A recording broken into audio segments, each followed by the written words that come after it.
পদ্মা সেতু rail line, metro rail, elevated expressway, third terminal, Hatirjheel প্রকল্প, Purbachal 300 fit, উড়াল সেতু নির্মাণ, বঙ্গবন্ধু যমুনা সেতু, যমুনা রেল সেতু, সমুদ্র সীমা বিজয়, বঙ্গবন্ধু স্যাটেলাইট, রূপপুর পারমাণবিক বিদ্যুৎ কেন্দ্র, Karnaphuli tunnel, Cox's Bazar rail line, Cox's Bazar আন্তর্জাতিক বিমানবন্দর, ঢাকা ও চট্টগ্রাম এক্সপ্রেসওয়ে, দায়রা বিদ্যুৎ কেন্দ্র, রামপাল বিদ্যুৎ কেন্দ্র, মাথারবাড়ি তাপ বিদ্যুৎ কেন্দ্র, 119টি বিদ্যুৎ কেন্দ্র স্থাপন, পায়রা সমুদ্র বন্দর, 100টি ইকোনমিক জোন, 560টি মডেল মসজিদ, 1681টি মাদ্রাসা ভবন নির্মাণ, কওমি মাদ্রাসার স্বীকৃতি, উন্নয়নশীল দেশের উন্নতিকরণ, রোহিঙ্গাদের আশ্রয়দান, সমস্ত দেশকে রেলওয়ের আওতায় আনার উদ্যোগ, ফ্লাইওভার নির্মাণ, মহাসড়কগুলোকে 4, 6 ও 8 লাইনে উন্নীত করা, এশিয়া হাইওয়ে রোড প্রকল্প, ঘরে ঘরে বিদ্যুৎ, ফ্লাইওভার, নদী ভাঙ্গন রোধ, শ্রমিকের মজুর বৃদ্ধি, বয়স্ক ভাতা, মাতৃত্বকালীন ভাতা, বিধবা ভাতা, মুক্তিযোদ্ধা ভাতা, শিক্ষা ভাতা, প্রতিদ্বন্দ্বী ভাতা, স্বামী পরিত্যক্তদের ভাতা, জেলেদের খাদ্য সহায়তা, ইমামদের ভাতা, বাসস্থান, বৈশাখী ভাতা, ডিজি কার্ড, আরো অজস্র।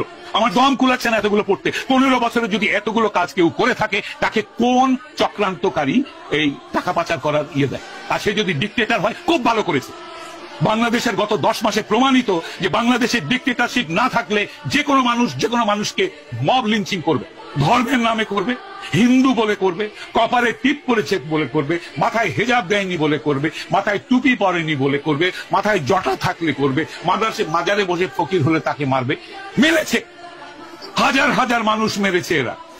ডিক্টেটরশিপ ছাড়া এটা কোনোদিনও কন্ট্রোল সম্ভব নয়। খুব ভালো করেছেন আওয়ামী লীগ শেখ হাসিনার ডিক্টেটরশিপ করে। তার উচিত ছিল আরো ডিক্টেটরশিপ করে এগুলোকে দমন করা।